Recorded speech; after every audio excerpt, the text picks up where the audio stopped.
cette vidéo est pour toi. Ouais, toi qui passes ton bac et qui va galérer extrêmement puissamment.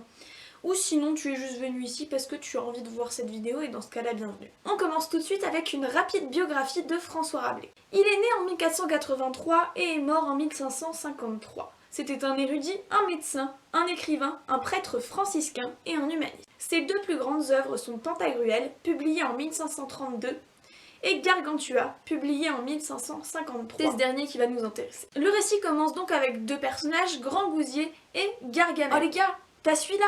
Ce sont deux géants. Ah ouais, pas comme toi. Bref, Gargamel tombe enceinte, elle mange donc des tripes, se bourre la gueule et ils font la fête comme des gros porcs. T'es sûre de ce que tu dis là? Ouais, je suis sûre. Pour boire, il n'y avait ni fin ni règle, car il disait que la limite c'est la borne en ce domaine. C'est quand le liège des pantoufles gonfle en hauteur d'un demi-pied. Gargamel accouche ensuite par l'oreille, avec beaucoup de poétisme, Gargantua dit ses premiers mots. À boire. Grangousier est convaincu de l'intelligence supérieure de son fils, malgré le fait qu'il mette quand même 5 ans à apprendre l'alphabet. 5 ans. Gargantua, après des années d'études auprès de son précepteur Aristote, va aller à Paris, où il n'aura plusieurs personnes dans sa piste. Ah bah c'est un géant. Gargantua a ensuite un procès pour avoir piqué une cloche dans une église et l'avoir accrochée autour du cou de sa jument. Ouais, vous l'aurez compris, elle est aussi géante. Les Foissiers refusent ensuite de commercer avec les bergers, ce qui crée la guerre. C'est pas un peu excessif? Non mais tu comprends pas, les gars pas contents, les bergers. Ils sont allés voir Picrocole, c'est le pire ennemi Grangousier. Et donc Picrocole, qu'est-ce qu'il attendait? Il attendait juste que Grangousier fasse une gaffe pour pouvoir lui déclarer la guerre. C'est un peu comme Sarajevo en 1914. Bref, il y a plein de trucs qui se passent, mais on s'en fout parce qu'au final, c'est Grangousier qui gagne. Gargantua en profite bien sûr pour faire son grand show avec un discours sur le partage et l'inutilité de la guerre. Et vu que tout le monde y est content, ben Gargantua, il va en profiter pour construire une abbaye, l'abbaye des Télémites. Ce passage deviendra ensuite emblématique du bouquin. Hein? Pourquoi? Parce que c'est une putain d'utopie. Les utopies c'est rigolo. Et ouais, on est dans le siècle de l'humanisme.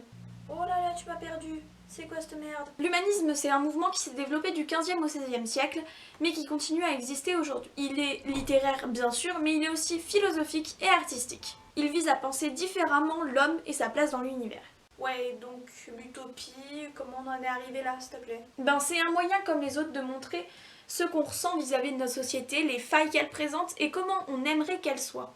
C'est bien beau ton utopie machin, mais à part ça, je vois vraiment pas l'intérêt du bouquin. Il y a des pages et des pages qui nous expliquent comment nous bourrer la gueule. Il est bien mignon le Rabelais, mais il croit vraiment que j'ai besoin d'un dessin. Parce qu'à l'époque, il existe une invention édifiante et constructive. La censure.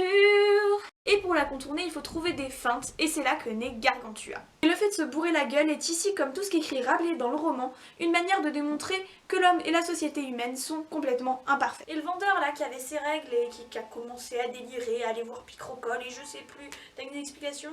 Je passerai outre cette blague misogyne possible, mais oui, j'ai une explication. Encore une fois, Rabelais nous montre ici son incroyable humour. C'est juste une manière de dire « Regardez, on fait la guerre pour rien, puis on tue des gens, et ça c'est pas très cool, et à la fin, regardez qu'est-ce qu'il y a? Bah y a rien qui change, et ça c'est de la merde !» C'est un message très pacifiste, comme le démontre d'ailleurs le discours de Gargantua qu'on surnommera la harangue de Gargantua.